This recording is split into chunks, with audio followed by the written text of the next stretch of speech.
नमस्कार, जय हिंद साथियों। आप सभी का फिर से स्वागत है हमारे यूट्यूब चैनल AK न्यूज़ 888 पर। साथियों, बड़ी खबर है बहुजन समाज पार्टी से, जहां बहुजन समाज पार्टी की सुप्रीमो मायावती जी ने 30 नवंबर को चुनाव की समीक्षा के लिए एक बैठक बुलाई थी, मीटिंग बुलाई थी, जिसमें उपचुनाव में पार्टी प्रत्याशियों का बुरा प्रदर्शन पर चर्चा की गई। साथ ही आपको बता दें कि बसपा सुप्रीमो बहन मायावती जी ने अपने जो कार्यकर्ता हैं उनको निर्देश दिया, उनसे कहा कि जो हमारी 2007 से 12 की सरकार रही, जो हमने विकास कार्य कराए, क्या वो जनता तक क्यों नहीं पहुंच पा रहे हैं? जनता क्यों नहीं वोट करने का मन कर रही है बीएसपी को? आखिर कैसा क्यों? साथियों, वीडियो शुरू करने से पहले आपसे गुजारिश है कि चैनल पर आप नए हों तो चैनल को जरूर सब्सक्राइब कर लें। साथियों, आपको बता दें कि अभी हाल में संपन्न हुए विधानसभा के उपचुनाव में जो 9 सीटों पर विधानसभा के उपचुनाव हुए, उसमें से समाजवादी पार्टी 2 सीट करहल और सीसामऊ पर जीत पाई और भारतीय जनता पार्टी 9 में से 7 सीटों पर जीत दर्ज की, जबकि बहुजन समाज पार्टी कहीं कहीं चौथे और 5वें नंबर पर पहुंच गई। आखिर ऐसा क्या हुआ, कैसे क्या हुआ, चलिए बात करते हैं विस्तार से। जब से विधानसभा के चुनावों के परिणाम आए हैं, तब से बहन मायावती जी गुस्से में दिखाई दे रही हैं या अपने उनके तेवर बदले हुए नजर आ रहे हैं।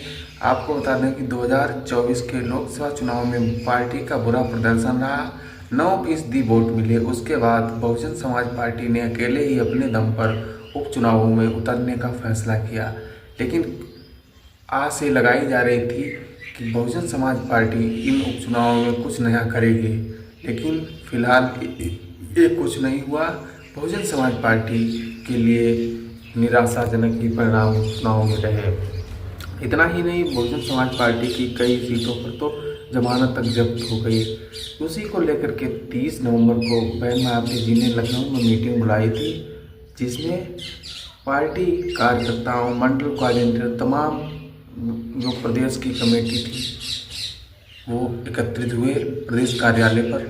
वहाँ बहुजन समाज पार्टी की सुप्रीमो बहन मायावती जी ने कहा कि जो हमारी 2007 से 12 तक की सरकार रही, वो जो विकास कार्य हुए वो जनता तक क्यों नहीं पहुंच पा रहे हैं?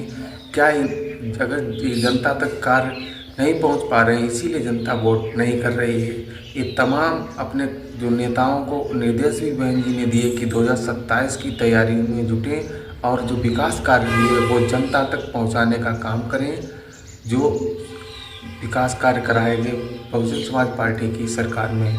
इतना ही नहीं, मायावती ने ये भी कहा कि जो जमीनी स्तर पर कार्यकर्ता दिखेगा, मेहनत करते दिखेगा, उसका प्रमोशन भी किया जाएगा, उसको बड़ी जिम्मेदारी भी दी जाएगी। साथ ही बहन मायावती जी ने ईवीएम पर भी सवाल उठाया। आपको बता दें कि जब 2017 में विधानसभा के चुनावों के परिणाम आए थे, तभी से बहन मायावती जी ने ईवीएम पर सवाल उठाना शुरू कर दिए थे, लेकिन तब विपक्ष के लोग बहन जी पर उंगली उठा रहे थे। और लेकिन आज पूरा विपक्ष ईवीएम को लेकर के बहन जी के साथ खड़ा है। आप सभी ने देखा होगा कि बहन मायावती जी जैसे 2017 के परिणाम आए, तुरंत बहन जी ने कहा कि ईवीएम में धांधली की गई। और इसी को लेकर के बहन जी ने जब अभी उपचुनावों के परिणाम आए, तब भी बहन जी ने कहा कि बहुजन समाज पार्टी उपचुनाव में नहीं उतरेगी जब तक ईवीएम में धांधली होगी। यानी कि बहन जी ने कहा कि उपचुनावों में अक्सर कर धांधली होती है।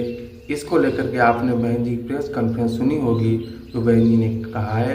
लेकिन साथियों, आपको बता दें कि बहुजन समाज पार्टी बहन जी ने ये भी कहा कि 2027 की तैयारियों में सभी कार्यकर्ता जुट जाएं और जी जान से जुटें। तो साथियों, फिलहाल आज के लिए बस इतना ही। क्या 2027 में बहुजन समाज पार्टी कुछ नया कर पाएगी, या ऐसे समीक्षा बैठक और तमाम नेताओं